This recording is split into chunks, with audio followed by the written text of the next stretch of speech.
नमस्कार मित्रांनो, आज महाराष्ट्राचे मुख्यमंत्री देवेंद्र फडणवीस यांचा वाढदिवस.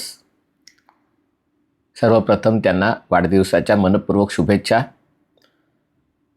आज अजितदादा पवारांची जयंती. गेल्या वर्षी दोघांचाही वाढदिवस होता. यावर्षी देवेंद्र फडणवीसांचा वाढदिवस आणि अजित पवारांची जयंती. अजित पवार गेल्यानंतर त्यांचा हा पहिला जन्मदिन आणि त्यामुळे त्यांना श्रद्धांजली वाहणं ही आवश्यक आहे. आज त्या मनाने म्हणजे देशाचा मूड हा सगळा दिल्लीतल्या आंदोलनामुळे आणि मुंबईत आणि देशातल्या अन्य शहरातही त्याचे जे पडसाद उमटत आहेत त्याच्यामुळे मूड बदललेला असला तरी गेल्या आठवड्याच्या अखेरपर्यंत आपल्याला आठवत असेल सगळी चर्चा होती ही या आठवड्यात संसदेच्या अधिवेशनात काय होतं, कोणती नवी विधेयक पारित होतात, कोणते कायदे करण्यात येतात.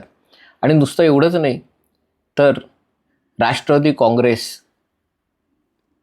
शरद पवारांची राष्ट्रवादी काँग्रेस शरदचंद्र पवार गट विलीन होणार का बाहेरनं पाठिंबा देणार का मंत्रिमंडळात सहभागी होणार, मग अर्थखातं कोणाला मिळणार महाराष्ट्रातलं, केंद्रात 2 मंत्रिपदं कोणाला मिळणार, ह्याची सगळी चर्चा होती. पण या सगळ्या चर्चांमध्ये सगळ्यात जास्त चर्चा कुठली होती तर हा फक्त मंत्रिमंडळाचा खांदेपालट असणार नाही आहे तर मुख्यमंत्री पदाचाही खांदेपालट होणार आहे. कदाचित या आठवड्यात नाही, आणखी महिन्यात 1.5 महिन्यात. पण महाराष्ट्राचे मुख्यमंत्री देवेंद्र फडणवीस दिल्लीला जाणार आहेत आणि कदाचित एकनाथ शिंदे महाराष्ट्राचे मुख्यमंत्री होणार आहेत. कदाचित ते नाही झाले, ते कदाचित कोणी म्हणत नाही, सगळेजण छाती ठोकपणे सांगत होते. पण राजकीय विश्लेषकांना छाती ठोकपणे सांगता येत नाही, त्यांना कदाचितच म्हणावं लागतं. आणि त्यामुळे मग ते नाही झाले तर मग शिंदे नाही होणार, बावनकुळे होणार, बावनकुळे नाही होणार, आणखीन कोणी होणार, ही जी चर्चा रंगली होती त्याला आज राजकीय विश्लेषकांच्याच दृष्टीने पूर्णविराम मिळाला. कारण पंतप्रधान नरेंद्र मोदींनी देवेंद्र फडणवीसांना दिलेल्या वाढदिवसाच्या शुभेच्छांमध्ये त्यांच्या नेतृत्वाखाली महाराष्ट्र प्रगतीची नवीन शिखरं गाठत असल्याचा विश्वास व्यक्त केला आहे. आणि त्यामुळे त्यातनं एक गोष्ट स्पष्ट होते की देवेंद्र फडणवीसांच्या नेतृत्वाखालचा महाराष्ट्र प्रगती करत आहे, याचाच अर्थ देवेंद्र फडणवीसांची महाराष्ट्राला गरज आहे. अर्थात हे सांगायला तुम्हाला राजकीय विश्लेषकापेक्षा ज्याला आर्थिक बाबतीत काही कळतं, तांत्रिक बाबतीत, तंत्र बाबतीत काही कळतं, असे लोक जास्त उपयोगाचे ठरतील. कारण देशात जी काही गुंतवणूक होते त्याच्यातला एक मोठा वाटा महाराष्ट्रात येत आहे. देशामध्ये पायाभूत सुविधांची जी काही कामं चालू आहेत त्यातलाही एक खूप मोठा वाटा महाराष्ट्रात आहे. याच्यामध्ये 350 किलोमीटरचे मेट्रो प्रकल्प असतील, वाढवण बंदर असेल, वाढवण बंदरात ते समुद्रात भराव घालून नवीन विमानतळ असेल, 3री मुंबई, 4थी मुंबई, बुलेट ट्रेन, मग बुलेट ट्रेनचा पुणे, हैदराबाद आणि इतर मार्गांवरचा विस्तार, शक्तीपीठ महामार्ग, हे सगळे प्रकल्प आहेत. हे पूर्ण व्हायचे असतील. कारण लक्षात घ्या, प्रकल्प हे फक्त सिमेंट कॉन्क्रीटनी बनत नसतात, प्रकल्प पैशांनी बनत असतात. आणि या प्रकल्पांसाठी ज्या कोणाचा पैसा लागला आहे त्यांनी तो अशासाठी लावला आहे की हे प्रकल्प वेळेत पूर्ण झाले तरच ते रिटर्न ऑन इन्व्हेस्टमेंट देऊ शकतील. आणि त्यामुळे जिथे बऱ्याच ठिकाणी केंद्र सरकारचे पैसे लागलेले आहेत आणि त्यामुळे हे प्रकल्प वेळेत पूर्ण व्हावेत, चांगल्या प्रकारे पूर्ण व्हावेत, नियोजनबद्ध रीतीने पूर्ण व्हावेत. कुठेही काही वाटलं इथे हे बांधा, तिकडे 4 मजले तिकडे वाढवा, अशा रीतीने, पण नियोजनबद्ध पद्धतीने पूर्ण व्हावेत अशी ज्यांची इच्छा आहे त्यांच्यासाठी कुठलाही राजकीय अभिनिवेश दूर ठेवला, केवळ धंद्याच्या दृष्टीने, केवळ आर्थिक दृष्टीने विचार केला तरी ही गोष्ट स्पष्ट असते की एवढ्या वेगाने काम देशात खचितच दुसरं कोणी करू शकतात. एक चंद्राबाबू नायडूंचं नाव त्याच्यामध्ये घेतलं जातं. तामिळनाडूमध्ये कोणी सत्तेवर असलं नसलं काय, तामिळनाडूचं प्रशासनच काम करतं. पण महाराष्ट्रातला दुसरा कुठलाही नेता या वेगाने काम करू शकत नाही. आणि ते काम करण्यासाठी मंत्रिमंडळावर, प्रशासनावर जे नियंत्रण लागतं ते देवेंद्र फडणवीसांशिवाय दुसरं नाही.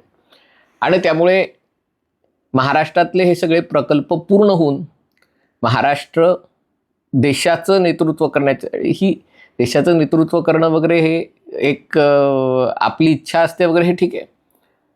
पण हे सगळे प्रकल्प पूर्ण झाल्यावर महाराष्ट्र इतर राज्यांपेक्षा बराच पुढे जाणार आहे. मी या सगळ्या 1,00,000 कोटी डॉलरची अर्थव्यवस्था होईल का 5,00,000 कोटी डॉलरची अर्थव्यवस्था येईल, ह्या सगळ्या आकड्यांचा खेळ आहे.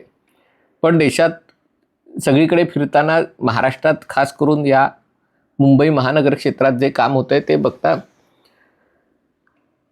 देवेंद्र फडणवीसांना सध्या तरी कोणी पर्याय आहे असं वाटत नाही. पण तरी देखील असे प्रयत्न माध्यमांच्याद्वारे केले जातात, बातम्या सोडल्या जातात. कदाचित खरे प्रयत्नही होत असावेत. आणि ही गोष्ट खरी आहे की केंद्रातही, हे माझं स्वतःचं मत आहे की ज्या प्रकारची टीम नरेंद्र मोदींची 2014 साली होती त्याच्यामध्ये स्टॉलवर्ट, मोठे, उंची असलेले राजकीय नेते होते. ते राजकीय नेते आता संपलेले आहेत. मोदी 3 सरकार हे फक्त प्रशासकीय सरकार आहे. त्यातले जी मंत्री चर्चेत असतात हे सगळे सनदी अधिकारी किंवा राजकारणात नसलेले लोक मंत्रीपदी आहेत. अश्विनी वैष्णव सनदी अधिकारी, हरदीप सिंग पुरी सनदी अधिकारी, जयशंकर सनदी अधिकारी. हे चूक आहे का बरोबर हा विषय नाही आहे. पण हा विषय आहे की आपण जी लोकशाही व्यवस्था स्वीकारलेली आहे त्या लोकशाही व्यवस्थेमध्ये ज्याला बुके ऑफ फ्लॉवर्स म्हणतो, म्हणजे फुलांचा ताटवा असावा आणि त्या दृष्टीने ती विविधता असणं काही प्रमाणात गरज आहे. ते एकमेकांची भांडत त्यांनी सरकारचा वेळ खाऊ नये, पण एक विविधता आणि एक नेत्यांची रेलचेल असणे, लोकांमधनं निवडून आलेल्या, लोकांमध्ये राहणाऱ्या नेत्यांची मंत्रिमंडळात रेलचेल असणं आवश्यक आहे. मोदींच्या मंत्रिमंडळात लोकनेते खूप कमी आहेत. लोकांच्यातनं निवडून येऊ शकण्यासारखे लोकही कमी आहेत. अमित शहा, मोदी, राजनाथ सिंग, गडकरी खूप कमी आहेत. आणि त्याच्यामुळे ही चर्चा होती की आत्ता ज्या प्रकारची आव्हानं आहेत, देशासमोर जी आव्हानं आहेत, आर्थिक क्षेत्रात आव्हानं आहेत, संरक्षण क्षेत्रात आव्हानं आहेत, ती आव्हानं जर पेलायची असतील तर देवेंद्र फडणवीसांच्या ताकदीचे नेते दिल्लीमध्ये लागतील. असंही म्हटलं जात होतं की त्यांना दिल्लीला पाठवून, कारण महाराष्ट्रात पूर्वी शरद पवारांच्या बाबतीतच झालेलं आहे. महाराष्ट्रात नको म्हणून दिल्लीत पाठवलं, दिल्लीत त्रास नको म्हणून महाराष्ट्रात पाठवलं. आणि अशा सगळ्या याच्यामध्ये त्यांचं राजकीय करिअर पंतप्रधान नरसिंहराव यांनी कापून टाकलं. आणि त्यामुळे असं करण्यासाठीही कदाचित देवेंद्र फडणवीसांना दिल्लीला पाठवलं जाऊ शकतं. शिंदेंना इथे मुख्यमंत्री करून किंवा इतर कोणाला मुख्यमंत्री करून प्रॉक्सी राज्य चालवता येऊ शकतं. ह्या सगळ्या राजकीय कल्पनाविलासाचा भाग आहे. पण मोदींच्या ट्विटमुळे, त्यांच्या संदेशामुळे बऱ्याच जणांना असं वाटतंय की या सगळ्या चर्चेला काहीही अर्थ नाही. फडणवीस त्याला उत्तर देत नसले. मागे गेल्याच आठवड्यात त्यांना विचारलं की तुम्ही दिल्लीला कधी जाणार, तेव्हा त्यांनी उत्तर दिलं होतं की मी जाऊन आलो, आत्ताच परवाच जाऊन आलो दिल्लीला. किंवा देवेंद्र फडणवीस जरी त्याच्यावर बोलत नसले तरी एक गोष्ट स्पष्ट आहे, ती म्हणजे हे जे सगळे प्रकल्प महाराष्ट्रात सुरू आहेत ते पूर्ण होईपर्यंत किंवा जवळपास पूर्णत्वाला येईपर्यंत देवेंद्र फडणवीस महाराष्ट्रातच राहणार. म्हणजे ते आता 3ऱ्या क्रमांकावरनं 2ऱ्या क्रमांकावर येणार. वसंतराव नाईकांचा रेकॉर्ड मोडणं सोपी गोष्ट नाही, कारण महाराष्ट्रात एवढं स्थैर्य आणि एवढं मोठी टर्म लोकांना मिळत नाही, कारण पैसा असलेलं राज्य आहे आणि त्यामुळे अनेकांचे डोळे असतात, स्पर्धा असते. पण तरी देखील 2029 पर्यंत फडणवीस महाराष्ट्रात राहतील हे मोदींच्या ट्विटमधनं स्पष्ट होतं आहे असं म्हणायला वाव आहे. हा व्हिडिओ आपल्याला आवडला असेल तर कृपया लाईक करा, शेअर करा आणि चॅनल सबस्क्राईब करण्याची विनंती आहे. तुर्तास इथेच थांबतो. पाहत रहा MH48.